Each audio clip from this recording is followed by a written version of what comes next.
Hello, ladies and gentlemen. Welcome back to the Pro Channel, where we are changing hearts and minds by telling the truth. And today we have big news, as Disney has decided to abandon this legal strategy of claiming, oh, well, no suit for you. Poor Disney. This was terrible through and through. Take a look at this. Disney has decided to waive its right to arbitration and allow the matter to proceed in court, as if that wasn't going to happen anyway. This was always stupid. For the recent wrongful death lawsuit where they attempted to use a widower's Disney Plus subscription to arbitrate. Here's the quote. At Disney, we strive to put humanity above all other considerations. Then why didn't you do that from the beginning, Bob? You want me to tell you what happened, folks? Here's a secret. Disney got caught. And folks, you know what else is hot? Let's bring Ron Coleman on. Let's get the legal expertise that we need to understand what in the world they were thinking in the first place. Hello, folks, and how are you? Welcome back to the Pro Channel, where we endeavor to explain entertainment, keep you ahead of the culture curve, and when on occasion it is necessary, dive into the legal aspects of the House of Mouses. All right, someone who is definitely not any part of Mouses is the lion himself. Ron Coleman is back. Sir, how are you? I'm all right, thank you. Feeling quite leonine at this moment, actually. And folks, if you want to have a good time, last night we did a funeral for the Acolyte. Those of you who have not yet heard, the Acolyte has now been canceled, and that is no surprise to us.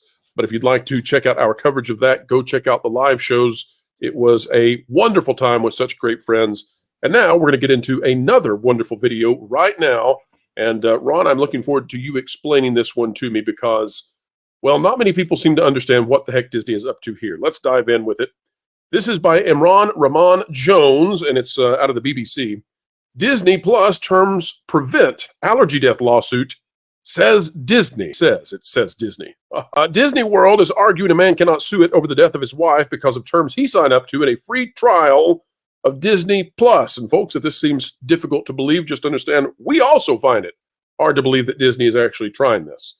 Jeffrey Piccolo filed a wrongful death lawsuit against Disney and the owners of a restaurant, that being Raglan Road, after his wife died in 2023 from a severe allergic reaction after eating at the theme park. However, Disney argues its terms of use, which Mr. Piccolo agreed to when creating his Disney account in 2019, means they have to settle out of court. We are deeply saddened by the family's loss and understand their grief, Disney said in a statement. Given that this restaurant is neither owned nor operated by Disney, we are merely defending ourselves against the plaintiff's attorney's attempt to include us in their lawsuit against the restaurant.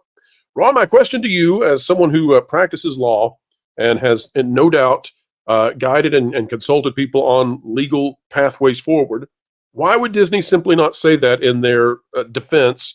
Why in the legal filings do they go to such a crazy extent as to say, well, you had Disney Plus once upon a time, you just had a trial of it, and you had it for a month, but that's good enough. You can't sue us. Should people who have had the Disney Plus service or the Disney Channel, or maybe they walked into a Disney store back in the early 90s, should people be worried that Disney can off them and there's nothing they can do about it? What's really going on here, Ron? Well, first, one thing we're going to make very clear is that the article saying that the agreement requires that they settle out of court instead of going to court. Going to arbitration is not settling out of court. It's just a private court as opposed to a public court. Who chooses in arbitration who the arbiter is? The party that writes the arbitration agreement. So it would be advantage Disney. Advantage Disney. But the answer to your question is no. It is a very remote and far-fetched arbitration demand or motion to compel arbitration. It is true that if you agree, click wrap licensing and all the stuff that we click through and ignore when we install software and when we download software and when we buy tickets online, all that kind of stuff, that's enforceable. Two big buts. First of all, it's enforceable to the extent that the arbitration governs the relationship that is defined by that contract, by that user agreement, not any conceivable interaction you might have with the other person. And surely, one of the things that we talked about the other night was that kind of arbitration is only going to be enforceable against a person who knowingly agreed to it. In this case, the plaintiff is the estate of the unfortunately deceased wife. The estate stands in the shoes of the wife. She did not ever have anything to do with any of the arbitration agreements. I think there are two that they're trying to rely on here. It's just a kind of a Hail Mary, some ambitious young lawyer's idea of which was obviously passed on by someone senior, of, belts and suspenders, let's not let any stone go unturned. I'm not admitted in Florida, although I have litigated actually quite a bit in Florida. This is not what they're right. This is not Disneyland. This is Walt Disney World, and it has nothing to do with the studio. This is not the Gina case. But Florida law, I am confident, will not permit the Disney to get out. Now, Disney seems to have actually a very good defense on the merits, which is that some people said some interesting things yesterday during the chat, which raise interesting questions about how. And you're talking, by the way, about the Renegade Online show, folks. If you have not yet seen the show from Sunday over on Valiant Renegade's channel, make sure you stop by. It's unthinkable to me that anyone listening to this doesn't make it a religious ritual to watch the Renegade show every Sunday night. So yes, I stand clarified. I don't think it's gonna fly. Okay, so I agree with you, and so we've got two far-fetched angles coming from both sides of this, in my estimation. On the one side, we've got Disney making the claim that because you were enrolled in the Jelly of the Month Club, you can get killed, and who cares? On the other side, you've got this husband is suing Disney, and Disney is not the owner of the restaurant. There are some suggestions, perhaps, that Disney shouldn't be part of this suit. Others say, well, maybe there's something we don't know about. Maybe Disney Springs has protocols that slow down emergency personnel. Don't know that. It's just a theory, just speculating. Some people say, well, maybe Disney enforces their restaurants, all the leasers to have allergen protocols that didn't work here. Or maybe it's just as simple as Disney suggested this restaurant on one of their apps, and so they get sued for that. We don't know. But the bottom line is there's two far-fetched angles to this. The thing is, Ron, I understand why the family is throwing the Hail Mary. What I don't understand is Disney, because this surely is costing them more in public relations damage than it would have to just reach some sort of settlement to push this under a table and say, we're deeply sorry. Can we gift to a charity as well to help you in this time of pain? Well, why did they go with this? As a general rule, big companies can't have a policy that we're going to settle cases that we really shouldn't be liable to be involved in at all, because we're so big and we're so rich, and we don't ever want to be affected by bad public relations. If that were the case, people would be suing big companies even more than they are now, and they would have to be doling out money all the time on meritless claims. So as a matter of policy, you don't do that. You do have to ask yourself, hey, is this the time that we should not make a motion that, because this just might get, especially in a period in Disney's public relations facing its timeline of public relations history, when they teach in the Harvard Business School how Disney does it.